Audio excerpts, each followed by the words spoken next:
আজ সরস্বতী পুজো, আজ শনিবার, আজ আমাদের ক্যালগারি শহরে সরস্বতী পুজো।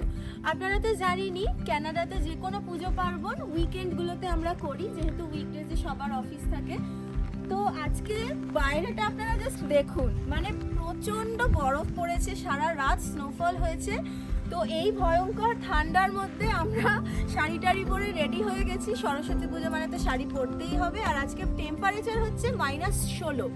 তো এই -16 ডিগ্রি টেম্পারেচারে কানাডাতে আজকে আমরা সরস্বতী পুজোয় যাচ্ছি। তো চলুন আপনারাও আমাদের সঙ্গে দেখবেন কিভাবে এখানে সরস্বতী পুজো হয় এই ভয়ঙ্কর ঠান্ডায়। আজ অনেক দিন পরে একটা বড় ভ্লগে তোমাদের সঙ্গে আবার দেখা হলো। তো হাই এভরিওয়ান, আমি শ্রেয়সী, কানাডার ক্যালগারি শহর থেকে। কেমন আছো তোমরা সবাই? আশা করছি তোমরা সবাই খুব আনন্দে আছো। কানাডাতে একটা প্রবাসী বাঙালির জীবনযাপনের খুঁটিনাটি ছোট ছোট করে এইভাবেই আমি আমার টাইম লাইনে ধরে রাখি। তাই ভাবলাম কানাডার এই ভয়ঙ্কর ঠান্ডায় কিভাবে সরস্বতী পুজো হয় সেই গল্পটাও তোমাদের সঙ্গে ভাগ করে নিই। আজ কানাডার ক্যালগারি শহরে প্রবল ঠান্ডা আর প্রবল তুষারপাতের একটা দিন। রাস্তাঘাটের অবস্থা দেখে হয়তো তোমরা এতক্ষণে বুঝেই গেছো যে কাল সারা রাত ধরে এখানে স্নোফল হয়েছে আর টেম্পারেচারও ড্রপ করে গেছে -16 ডিগ্রিতে। তাও এই প্রবল ঠান্ডাকে উপেক্ষা করেও কয়েকজন প্রবাসী বাঙালি বিদেশের মাটিতে নিজেদের সংস্কৃতিকে ধরে রাখার জন্য আয়োজন করেছে সরস্বতী পুজো। আমরা প্রবাসী কালচারাল অ্যাসোসিয়েশন অফ অ্যালবার্টা, যাদের সঙ্গে যুক্ত আছি আমরাও, তাদেরই আয়োজন করা সরস্বতী পুজোয় আজকের দিনটা আমরা কাটাবো। তবে শুধুই কি সরস্বতী পুজো তা কিন্তু নয়।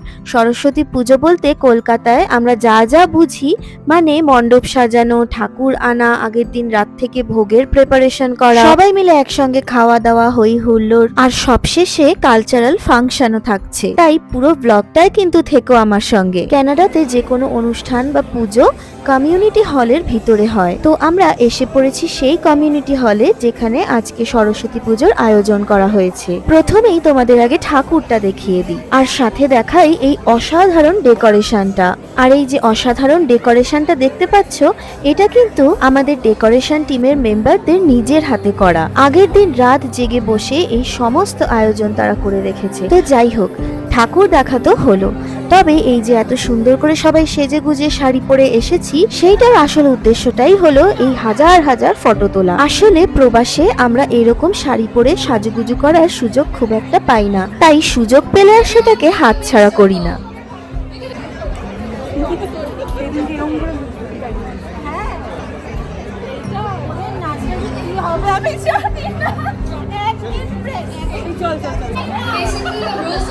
There's gonna be a song playing, and you have to do the dance, okay?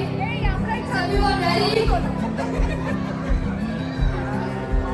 প্রায় হাজারখানেক ছবি তোলার পরে চলে এসেছি এবার খাবারের লাইনে। সরস্বতী পুজো কি খিচুড়ি ছাড়া ভাবা যায়? তাই আমাদের প্রবাসী সরস্বতী পুজোর মেনুতেও কিন্তু ছিল খিচুড়ি, আলুর দম, বেগুনি, চাটনি, পাঁপড় আর পায়েস। আমার লোক লাইনে দাঁড়িয়ে আছে।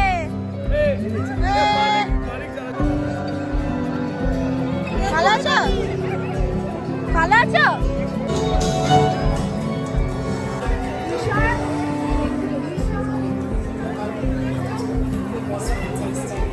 ওর মুখটা দেখ না, পুরো কাচু মাচু।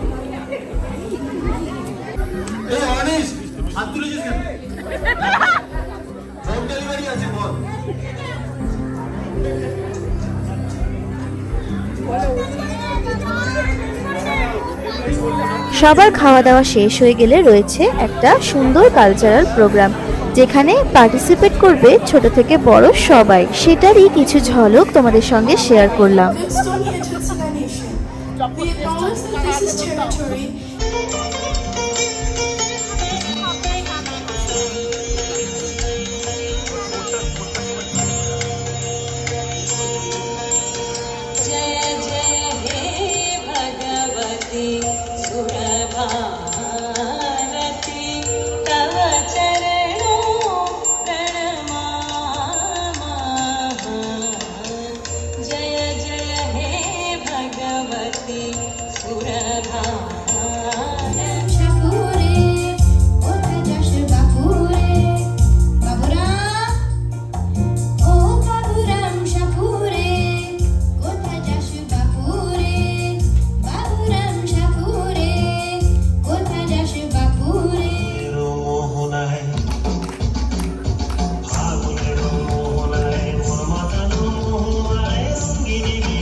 সমস্ত অনুষ্ঠান শেষ, পুজো শেষ, কালচারাল প্রোগ্রামও শেষ। এবারে মায়ের বাড়ি ফিরে যাওয়ার পালা। তবে কানাডাতে মা কিন্তু বাড়ি ফিরে যান না, মানে আমাদের এখানে ঠাকুর কিন্তু বিসর্জন দেওয়া হয় না। শুধু কানাডা নয়, যে কোনো প্রবাসের পুজোতেই এমনটা হয়। প্রত্যেক বছর নতুন প্রতিমা কলকাতা থেকে আনাটা ভীষণ কস্টলি হয়ে যায়, তাই প্রতিমা এখানে পুজো হয়ে গেলে বাক্সবন্দি করে রেখে দেওয়া হয়। আবার পরের বছর এই একই প্রতিমা বাক্স থেকে বের করে পুজো করা হবে। দুর্গাপুজোর সময় দুর্গা ঠাকুরের পাশে যেই সরস্বতী ঠাকুর ছিল, সেই সরস্বতী ঠাকুরই কিন্তু আজকে পুজো করা হলো। আর জানো তো, এই মূর্তিগুলো কিন্তু মাটির হয় না, ফাইবারের তৈরি হয়, যাতে এর লংজিভিটি থাকে অনেক বেশি, যাতে বেশ কয়েক বছর এই একই মূর্তি পুজো করা যায়। এই যে দেখছো, এই সুন্দর করে প্যাকেটে মুড়ে এই বাক্সটার মধ্যে করে ভরে স্টোরেজে রেখে দেওয়া হবে। আবার এই মূর্তি দুর্গাপুজোর সময় বের করা হবে। সমস্ত অনুষ্ঠান শেষে এই কমিউনিটি হলটা গুছিয়ে একদম পরিষ্কার পরিচ্ছন্ন করে হ্যান্ডওভার করতে হবে। তাহলে এই গেল কানাডাতে প্রবাসী বাঙালির সরস্বতী পুজো। কেমন লাগলো ব্লগটা জানিও কিন্তু কমেন্টে। আর তোমাদের সরস্বতী পুজো কেমন কাটলো সেটাও জানাতে ভুলো না। আর ব্লগটা কে কোথা থেকে দেখছো সেটাও কিন্তু আমাকে কমেন্ট করে জানিও। তাহলে আজ এইটুকুই থাক, সবাই খুব ভালো থেকো। দেখা হবে খুব শিগগিরই আরো একটা নতুন ভিডিওতে। ততক্ষণের জন্য বাই।